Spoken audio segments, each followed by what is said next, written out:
তাহলে আপনি কুরবানির মাধ্যমে কিন্তু এই গোশত বিতরণ করে তাদের সহায়তা করতে পারলেন। পাশাপাশি যারা খামারি আছে, আপনি কুরবানি করলে এই তাই খামারিদের এই ব্যবসা প্রসেসেও কিন্তু আপনি অংশগ্রহণ করলেন।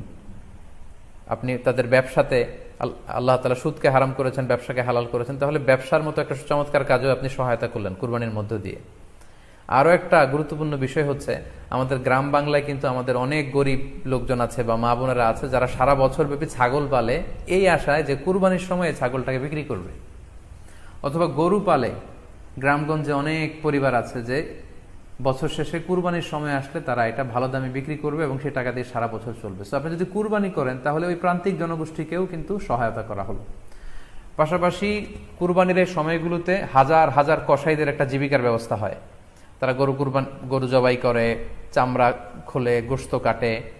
তো এই কুরবানির দিনগুলোতে কিন্তু হাজার হাজার কসাইদের হালাল জীবিকার একটা ব্যবস্থা হয়। কসাইরা কিন্তু কোটিপতি হয় না। সো আপনি এই কুরবানির প্রসেসটাকে যদি আরো বেশি প্রমোট করেন তাহলে এই কসাইদেরও কিন্তু একটা রিজিকের ব্যবস্থা হচ্ছে। আরো ইন্টারেস্টিংলি, কুরবানির যে চামড়া, পশুর যে চামড়া, এই চামড়াগুলো কিন্তু ইয়াতিমের হক, গরিবদের হক।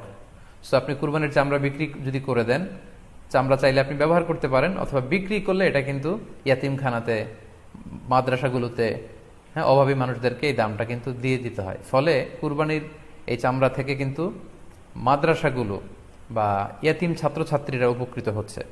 তাহলে এখানে অনেক বিষয় জড়িত। যদিও বর্তমান সময়ে চামড়া শিল্প ধ্বংস করার একটা বিশাল পায়তারা চলছে, চামড়ার দাম পড়ে যাচ্ছে। তো আমরা যদি কুরবানি না দিই, আমাদের চামড়া শিল্প হুমকির মুখে পড়বে।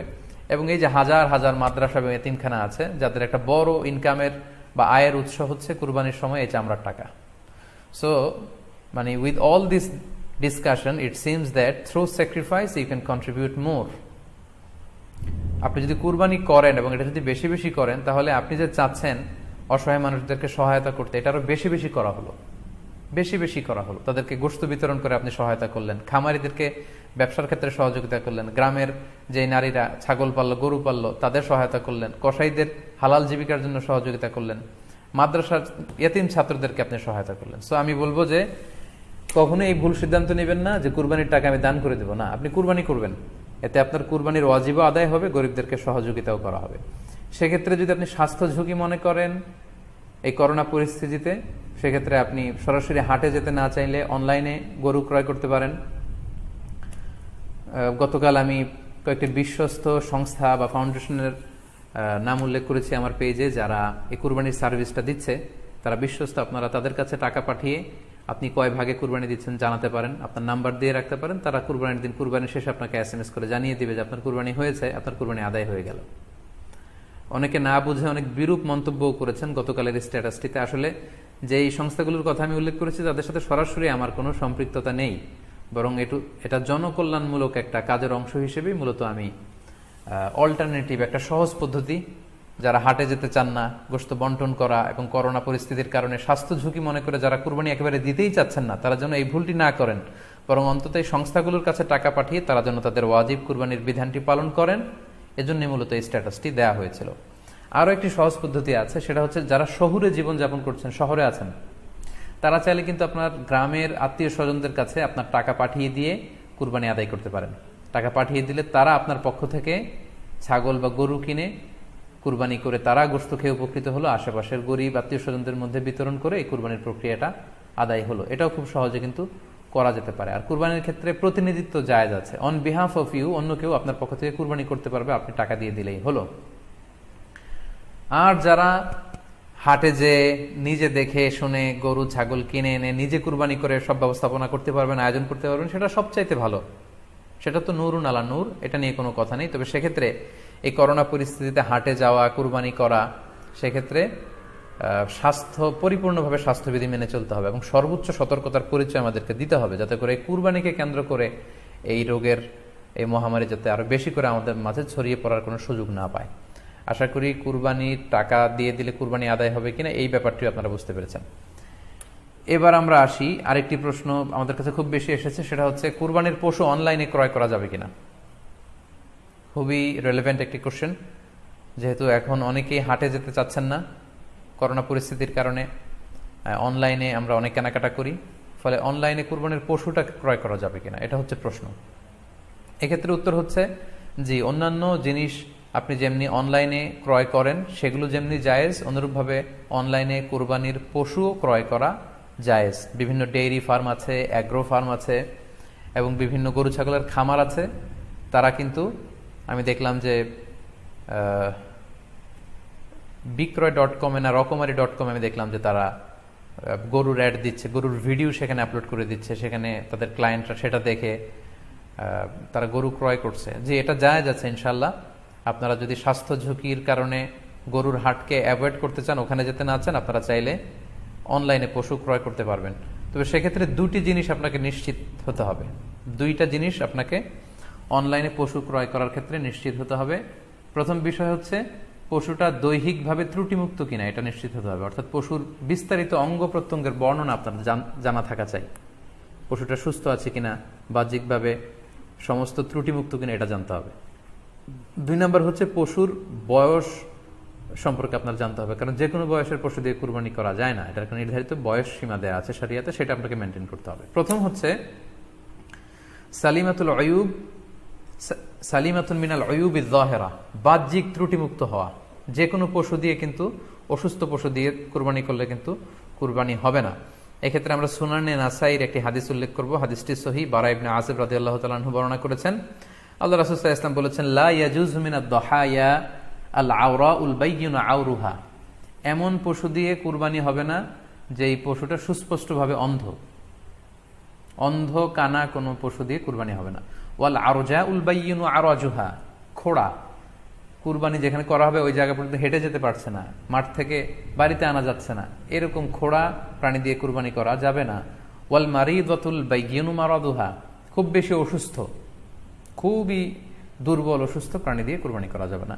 ওয়াল আজফা উল্লাতি লা তুনকি, এবং এমন বয়স্ক বৃদ্ধ প্রাণী যে অতি বয়সের ভারে এটা নুজ্জ হয়ে গিয়েছে এবং এর হাড্ডির ভেতরে যে মজ্জা শুকিয়ে গিয়েছে, এরকম প্রাণী দিয়েও কিন্তু কুরবানি করা যাবে না।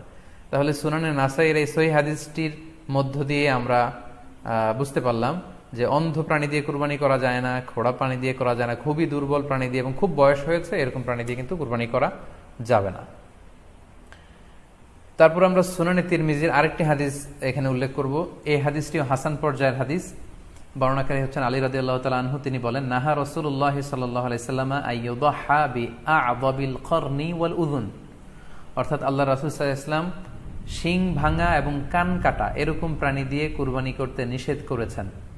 অর্থাৎ ব্রোকেন হর্নস অ্যান্ড ইয়ার্স, কোনো পশুর যদি শিং দুটো ভাঙা থাকে অথবা কান কাটা থাকে, এরকম প্রাণী দিয়ে কুরবানি করলে কুরবানি আদায় হবে না। পশুর কানের ব্যাপারে আরো সুস্পষ্ট হাদিস এসেছে সুনানে তিরমিজিতে, এটিও হাসান পর্যায়ের হাদিস। বর্ণনাকারী সাইয়েদনা আলী রাদিয়াল্লাহু তাআলা আনহু, তিনি বলেন যে নাহা রাসূলুল্লাহ সাল্লাল্লাহু আলাইহি ওয়াসাল্লাম আইয়ুদহা বিমুকাবালাহ আও মুদাবারাহ আও শারকা আও খারকা আও জাদআ, অর্থাৎ আল্লাহ রাসূল সাল্লাল্লাহু আলাইহি ওয়াসাল্লাম মুকাবালা মানে এমন প্রাণী যে প্রাণীর কানের সামনের অংশ কাটা, এরকম প্রাণী দিয়ে কুরবানি করা যাবে না। আও মুদাবারা, এমন প্রাণী যে প্রাণীর কানের পেছনের অংশ কাটা, সেটা দিয়ে কুরবানি করা যাবে না। আও শারকা, অথবা কানের মাঝখানে কাটা, দুই দিক ঝুলে আছে, করা যাবে না। আও খারকা, অথবা কানের ভেতরে ছিদ্র, পশুর কানে যদি ছিদ্র থাকে, কেটে যে ছিদ্র হয়ে গিয়েছে, ড্রিলড হয়ে গিয়েছে, সেই প্রাণী দিয়ে কুরবানি করা যাবে না। আও জাদা, অথবা নাক কাটা, এরকম প্রাণী দিয়ে কুরবানি করা যাবে না। তাহলে আল্লাহ রাসূল সাল্লাল্লাহু আলাইহি ওয়াসাল্লামের ভাষ্যমতে এই প্রাণীগুলো দিয়ে কুরবানি করা যাবে না। ফলে আপনি অনলাইনে যদি পশু ক্রয় করতে চান, আপনার যে পশুটা ক্রয় করবেন এটা বাহ্যিকভাবে সুস্থ আছে কিনা, অঙ্গ প্রত্যঙ্গের বিস্তারিত বর্ণনা ভিডিওতে আপনাকে ক্রস চেক করে এবং বাড়িতে আনার পরে সেটাকে দেখে এই পারচেজটা আপনাকে নিশ্চিত করতে হবে। 2 নাম্বার খেয়াল রাখবার বিষয় হচ্ছে পশুর বয়স। কুরবানির পশুর একটা নির্ধারিত বয়স সীমা আছে। সেক্ষেত্রে উটের জন্য 5 বছর হওয়া লাগবে কমপক্ষে, গরু বা মহিষের ক্ষেত্রে কমপক্ষে 2 বছর হতে হবে এবং ছাগলের ক্ষেত্রে কমপক্ষে 1 বছর হতে হবে। আবার বলছি, উট 5 বছর, গরু 2 বছর এবং ছাগল 1 বছর। তবে মেষ বা ভেড়া, দুম্বা এগুলো যদি 6 মাসের হয়, দেখতে যদি মোটা সোটা হয়, 1 বছরের মতো মনে হয়, তাহলে সেগুলো দিয়েও কুরবানি করা যাবে। সেক্ষেত্রে পশুর যে দাঁত আছে, নিচের পাটের যে পশুর দাঁত, এই দাঁতগুলোর পাশে 2টা ধারালো দাঁত থাকে, এগুলো উঠেছে কিনা, এগুলো দেখে দেখে আপনারা পশুর বয়সকে নির্ণয় করতে পারবেন। তাহলে অনলাইনে ক্রয়ের ক্ষেত্রে আমাদের উত্তর হচ্ছে যে অনলাইনে আপনি পশু ক্রয় করতে পারবেন। সেক্ষেত্রে আপনাকে দুটি বিষয়ে খুব খেয়াল রাখতে হবে। এক হচ্ছে পশুর অঙ্গ প্রত্যঙ্গ ঠিক আছে কিনা, বাহ্যিকভাবে সব ধরনের ত্রুটিমুক্ত কিনা। 2 নম্বর হচ্ছে পশুর বয়স। এই দুটি জিনিস যদি আপনি এনশিওর করেন, আপনি অনলাইনে পশু ক্রয় করে সেটা দিয়ে কুরবানি করলে কুরবানি হয়ে যাবে ইনশাল্লাহ, কোনো সমস্যা নেই। আরো একটি প্রশ্ন আমাদের কাছে খুব বেশি এসেছে, সেটা হচ্ছে কুরবানি কি পুরো পরিবারের পক্ষ থেকে একজন দিতে হবে নাকি সামর্থ্যবান প্রত্যেকের দিতে হবে?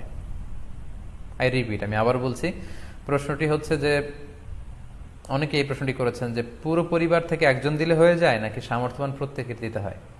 সম্মানিত দিনী ভাই এবং বোনেরা, এটি একটি মতবিরোধপূর্ণ মাসআলা, অর্থাৎ এই মাসআলার ক্ষেত্রে স্কলারদের মধ্যে মতভেদ পাওয়া যায়। এক্ষেত্রে দুইটি মতামত।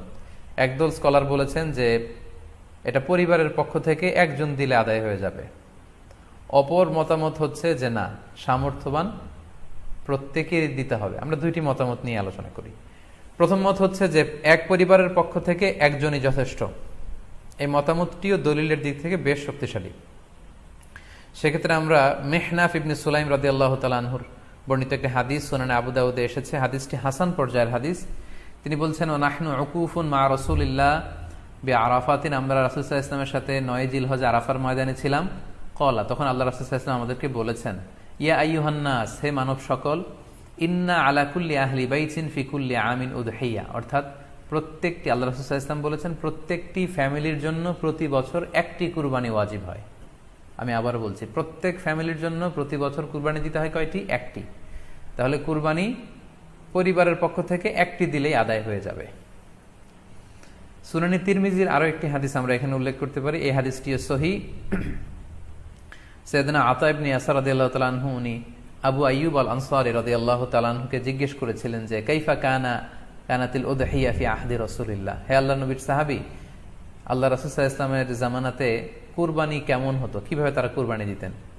তো আবু আইয়ুব আল আনসারী রাদিয়াল্লাহু তাআলা আনহু উনি বলেছেন, কানা রাজুলু ইউদাহি বিশাতি আনহু ওয়া আন আহলিহি, আল্লাহ রাসূল সাল্লাল্লাহু আলাইহি ওয়াসাল্লামের সময়কালে লোকজন একটি ছাগল কুরবানি দিত তার পক্ষ থেকে এবং তার ফ্যামিলির পক্ষ থেকে।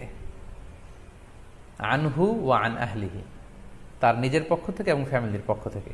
অর্থাৎ এই হাদিসগুলোর আলোকে বোঝা যায় যে পুরো পরিবারের পক্ষ থেকে একজন কুরবানি দিয়ে দিলেই আদায় হয়ে যাবে। স্বামীও চাকরি করেন, স্ত্রীও চাকরি করেন, স্বামীরও টাকা আছে, স্ত্রীর টাকা আছে, দুইজনের আলাদা করে দিতে হবে না। স্বামী যদি একটা ছাগল কুরবানি দিয়ে দেয় তাহলে স্ত্রীর পক্ষ থেকে, পুরো ফ্যামিলির পক্ষ থেকে কুরবানি আদায় হয়ে যাবে। এই হাদিসগুলোর আলোকে বোঝা গেল। দ্বিতীয় আরেকটি মত আছে, সেই মতটি হচ্ছে প্রত্যেক সামর্থ্যবানের উপর ওয়াজিব। এটি ইমাম আবু হানিফার মত এবং আমাদের বাংলাদেশে এটিরই প্রচলন হয়ে এসেছে। আমরা এই মতামতটিকেই বেশি আমরা শুনে থাকি সব জায়গায়, যে যারাই সামর্থ্যবান প্রত্যেকের আলাদাভাবে দিতে হয়। স্বামী সামর্থ্যবান হলে স্বামীর দিতে হবে, স্ত্রী সামর্থ্যবান হলে স্ত্রীকে দিতে হবে, ছেলেরা হলে ছেলের দিতে হবে। এটা প্রত্যেকের আলাদাভাবে ইন্ডিভিজুয়ালি দিতে হয়। এবং সেক্ষেত্রে ওনারা দলিল দিচ্ছেন সুনান ইবনু মাজার একটি হাদিস, হাদিসটি সহিহ, যেখানে আল্লাহ রাসূল সাল্লাল্লাহু আলাইহি ওয়াসাল্লাম বলেছেন, মান কানা লাহু সাআহ, যার সামর্থ্য আছে কিন্তু ওয়ালাম ইউদাহি, সামর্থ্য থাকার পরেও সে কুরবানি দেয় না, ফালা ইয়াকরাবান্না মুসাল্লানা, সেজন্য ঈদুল আজহার দিন আমার ঈদগাহে না আসে নামাজ পড়তে। আল্লাহ রাসূল সাল্লাল্লাহু আলাইহি ওয়াসাল্লাম হুঁশিয়ারি বাণী ঘোষণা করেছেন, ধমক দিয়েছেন যে সামর্থ্য থাকার পরেও যে কুরবানি দেয় না সেজন্য আমার ঈদগাহে না আসে। এই হাদিসের আলোকে ওনারা বলেছেন মান কানা লাহু সাআহ, যার সামর্থ্য আছে। ওনারা বলছেন যে এটা ইন জেনারেল, ব্যাপক, যারই সামর্থ্য আছে তাকেই দিতে হবে। সো এখানে বাস্তবতা হচ্ছে দুই পক্ষেরই খুব ভ্যালিড দলিল আছে। আর কোনো মাসআলার ক্ষেত্রে যখন মতবিরোধ থাকে, দুই পক্ষেরই দলিল থাকে, সেক্ষেত্রে বাড়াবাড়ি করাটা অনুচিত। বরং এটা হচ্ছে ইসলামের সৌন্দর্য, এখানে প্রশস্ততা রয়েছে। সো যারা মনে করে যে ফ্যামিলির পক্ষ থেকে একজন কুরবানি দিলেই আদায় হয়ে যাবে, তাদেরও দলিল আছে, তাদেরকে সেটা করতে দেওয়া উচিত। তবে আমরা এটাকেই সাজেস্ট করি যে প্রত্যেক সামর্থ্যবানের উপর কুরবানি দেওয়া উচিত। এতে করে যিনি কুরবানি দিবেন উনি সওয়াব পেয়ে উপকৃত হলেন, আবার উনি কুরবানি দেওয়ার কারণে গোশত বিতরণ করলেন, ফলে গরিবরা উপকৃত হলো। সো সামর্থ্যবান প্রত্যেকেরই উচিত বেশি বেশি কুরবানি দেয়া। আশা করি এই মাসালাটাও আপনারা বুঝতে পেরেছেন। সম্মানিত শুধু আমরা আমাদের লাইভের একেবারে শেষের দিকে চলে এসেছি। আমরা খুব বেশি লম্বা চড়া করতে চাই না, যদিও বলেছিলাম সংক্ষিপ্ত লাইভ, মাঝখানে একবার ইন্টারনেট এবং ইলেকট্রিসিটি চলে যাওয়ার কারণে একবার ইন্টারাপ্ট হলো। এ পর্যায়ে আমরা অল্প কয়েকটি রিমাইন্ডার আপনাদের সাথে শেয়ার করে আজকের আলোচনাটুকু আমরা এখানেই জবনিকা টানবো, এখানেই আমরা আলোচনাটি শেষ করবো ইনশাআল্লাহ। প্রথম যে রিমাইন্ডারটি আপনাদের সাথে আমি শেয়ার করতে চাই সেটি হচ্ছে, সম্মানিত সুধী, আমরা অনেকেই বাজার থেকে পশু আনার সময় বা কুরবানি করার সময় পশুর সাথে অনেক বেশি অমানবিক আচরণ করি। এতে করে কিন্তু আপনার কুরবানিটা, পুরো কুরবানির প্রক্রিয়াটাই প্রশ্নবিদ্ধ হয়ে যেতে পারে। তাই আজকের লাইভের মধ্য দিয়ে যারাই আপনারা যুক্ত হয়েছেন, আমি সবাইকে বলছি আমরা যাতে পশুর সাথে মানবিক আচরণ করি, কুরবানির পশুর সাথে এমন কোনো আচরণ যাতে না করি যাতে ওর কষ্ট না হয়, আমরা যেন এটা খেয়াল রাখি।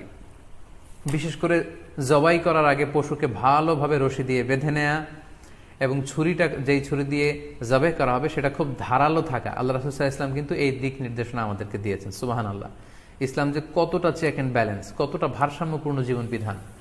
আল্লাহ রাসূল সাল্লাল্লাহু আলাইহি ওয়াসাল্লাম সহিহ মুসলিমের বর্ণনায় তিনি বলছেন, ইযা যাবাহতুম ফাআহসিনুয যিবহা, তোমরা যখন জবাই করবে সেখানেও তোমরা ইহসান করো। কেননা আল্লাহ তাআলা সব জায়গায় ইহসানকে অবধারিত করেছেন। আমরা জীবনে যাই করব না কেন সেটা ইহসানের সাথে করতে হবে। তো পশুটাকে কিন্তু আমি জবাই করব, স্লটার করব, আল্লাহ রাসূল সাল্লাল্লাহু আলাইহি ওয়াসাল্লাম বললেন যখন স্লটার করবে, জবাই করবে, তখনও সেটার প্রতি ইহসান করে তোমরা জবাই করো না। ওয়া ইযা যাবাহতুম ফাআহসিনুয যিবহা, সেক্ষেত্রেও তোমরা সফট হার্টেড হও, সেটাকে ইহসানের সাথে জবাই করো। কিভাবে ইহসানের সাথে জবাই করবে?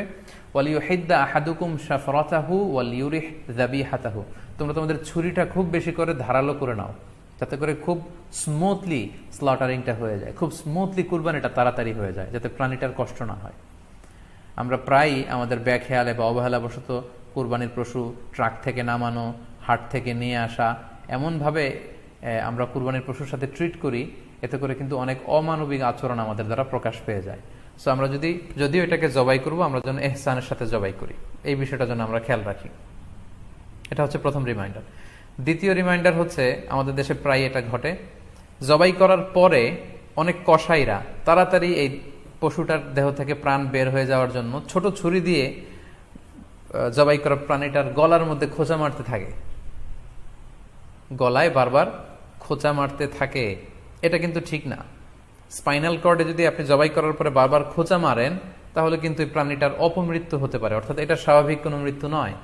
স্বাভাবিক মৃত্যু হচ্ছে জবাই করে দেয়া, এবং ইসলাম এটাকে আমাদের জন্য বৈধ করেছেন। আমরা জানি যে পাশ্চাত্যে গরুর মাথায় বুলেট মারা হয়, অথবা ইলেকট্রিক্যাল শক দিয়ে ওটাকে হত্যা করা হয়, অথবা ভারী কোনো লোহার হাতুড়ি দিয়ে গরুর মাথায় আঘাত করে সেটাকে মারা হয়। কিন্তু ইসলাম এগুলোকে নিষেধ করেছে। ইসলামের বিধান হচ্ছে স্লটারিং করা, আপনি জবাই করে দিবেন।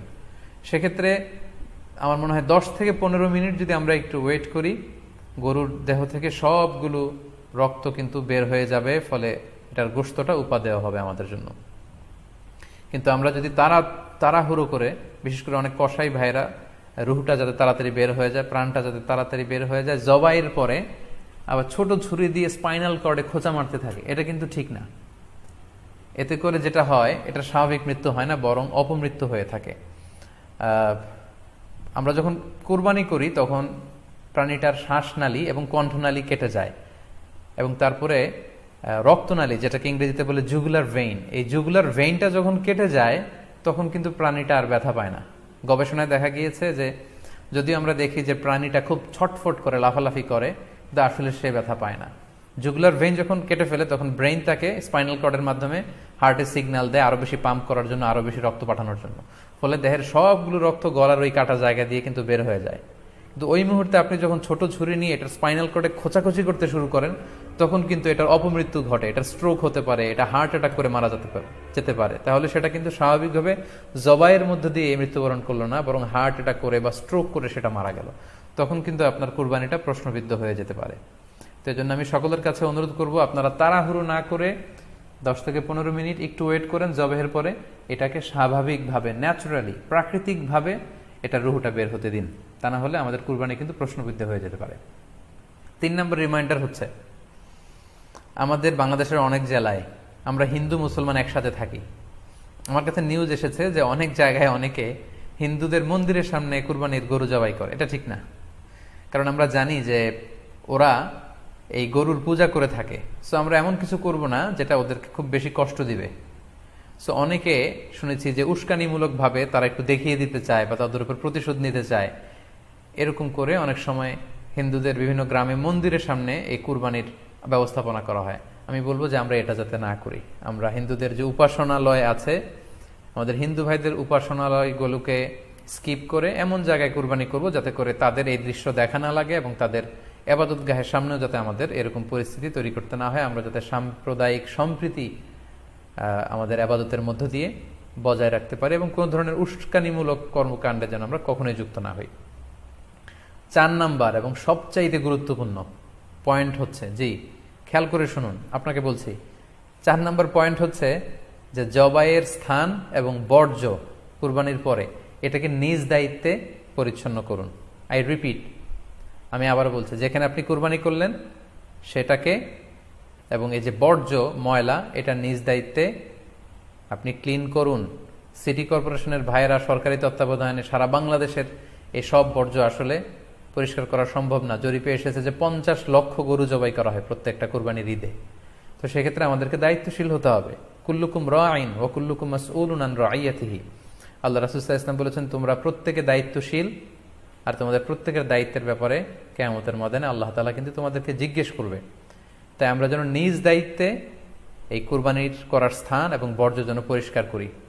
ব্লিচিং পাউডার দিয়ে বেশি করে পানি মেরে আমরা যেন পরিষ্কার পরিচ্ছন্ন রাখি, কারণ আত-তুহুরু শাতরুল ঈমান, পরিষ্কার পরিচ্ছন্নতা এটা হচ্ছে ঈমানের অঙ্গ। এই বিষয়টা জানে আমরা খুব গুরুত্বের সাথে নেই এবং নিজ নিজ কুরবানি আমরা যেখানে দিলাম সেই জায়গাটা যেন আমরা পরিষ্কার করি। বিশেষ করে বিভিন্ন সংস্থা যারা অনেক অনেক কুরবানি করবেন, ভলান্টিয়ারিলি বিভিন্ন কুরবানি করে কুরবানির গোশত বিতরণ করবেন, আপনারা এরকম ভলান্টিয়ারিলি ক্লিনলিনেস ক্যাম্পেইন করতে হবে যাতে কোনো ধরনের রক্ত, ময়লা, বর্জ্য, আবর্জনা না থাকে। এই ব্যাপারটাকে যেন আমরা খেয়াল রাখি। সর্বশেষ হচ্ছে, অনেকে জিজ্ঞেস করেন যে ফ্রিজে রাখা যাবে কিনা। জি, কুরবানির গোশত ফ্রিজে রাখা যাবে। ইবনে আব্বাস রাদিয়াল্লাহু তাআলা আনহুর মত অনুযায়ী 3 ভাগ করা উত্তম, তবে এটা আবশ্যক নয়। আপনি 1 ভাগ নিজে খাবেন, 1 ভাগ আত্মীয় স্বজন প্রতিবেশীদের দিবেন, আরেক ভাগ গরিব দুঃখীদের মাঝে বন্টন করে দিবেন, এটা উত্তম, কিন্তু এটা আবশ্যক নয়। পুরো গোশত যদি আপনার লেগে যায় আপনি ভোগ করতে পারেন, আর যদি আপনার কাছে অতিরিক্ত গোশত থাকে এটা আপনি আত্মীয়দের দান করুন, গরিব আত্মীয়দের আপনি উপহার দিন, গরিব মিসকিনদের, সুবিধা বঞ্চিত মানুষদেরকে আপনি এগুলো দান করুন। কারণ সূরাতুল হজ্জের 28 নম্বর আয়াতে আল্লাহ তাআলা বলেছেন, ফাকুলু মিনহা ওয়া আত'ইমুল বাঈসাল ফাকির, তোমরা কুরবানির এই গোশত নিজেরাও খাও এবং অভাবী লোকদেরকে দাও। এবং সহিহ বুখারীতে আল্লাহ রাসূল সাল্লাল্লাহু আলাইহি ওয়াসাল্লামের একটি বর্ণনা, আল্লাহ রাসূল সাল্লাল্লাহু আলাইহি ওয়াসাল্লাম বলেছেন, কুলু ওয়া আত'ইমু ওয়াদাখিরু, অর্থাৎ কুরবানির গোশত তোমরা খাও, ওয়া আত'ইমু মানে অন্যদের খাওয়াও, ওয়াদাখিরু এবং তোমরা এটাকে প্রিজার্ভ করে রাখো বা জমা করেও রাখতে পারো। অর্থাৎ আপনি চাইলে ফ্রিজে রাখতে পারবেন, আপনি পরবর্তীতে খেতে চাচ্ছেন আপনি রাখতে পারবেন ইনশাআল্লাহ। সো উত্তম হচ্ছে 3 ভাগ করে 1 ভাগ নিজে খাওয়া, 1 ভাগ আত্মীয় স্বজনদের প্রতিবেশীদের দেয়া এবং 1 ভাগ অভাবী, সুবিধা বঞ্চিত, গরিব মিসকিনদের মাঝে বন্টন করে দেয়া। এবং অবশ্যই অবশ্যই যাদের সামর্থ্য আছে আপনারা বেশি বেশি কুরবানি করুন এবং এই কুরবানির মধ্য দিয়ে আমরা অনেক অনেক প্রান্তিক জনগোষ্ঠী, সুবিধা বঞ্চিত মানুষ, তাদের কাছে আমাদের সহায়তাগুলো পৌঁছে দিতে পারবো। সম্মানিত সুধী, আপনাদের সবাইকে আবারও শুকরিয়া জানাই। দীর্ঘ সময় নিয়ে আপনারা আমাদের লাইভ প্রোগ্রামটিতে জয়েন করেছেন। এখনও দেখা যাচ্ছে প্রায় 22,700 দিনী ভাই বোন আমাদের লাইভটি শুনছেন। আপনাদের সবাইকে আবারও আন্তরিক শুভেচ্ছা এবং অভিনন্দন। আমরা কামনা করি যে আল্লাহ তাআলার কাছে আমরা ফরিয়াদ করি জিলহজ মাসের প্রথম 10 দিনের যে বারাকা, রাহমা, আমরা যেন নফল আবাদত করে করে বেশি বেশি তাকবীর, তাহলিল দিয়ে এই দিনগুলো যেন মুখরিত রাখতে পারি, বেশি বেশি নফল আবাদত করতে পারি, নফল রোজা রাখতে পারি। বিশেষ করে অবশ্যই আরাফার দিনের রোজা যাতে আমরা মিস না করি।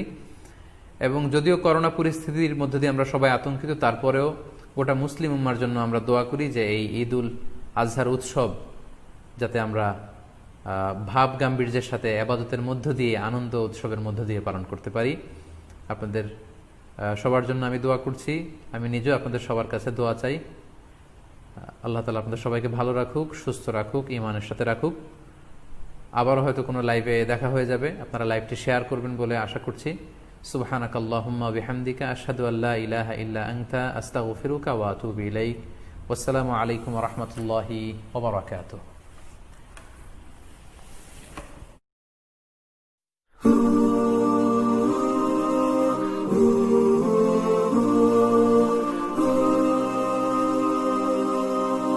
আমাদের প্রভু এক, এক নবীর উম্মাত, জীবন বিধান এক, ঐশী বাণী কোরআন।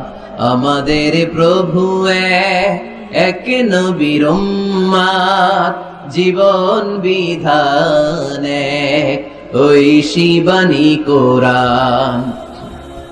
তবে কেন এক হে মুসলমান, একে হও করিয়া হবা।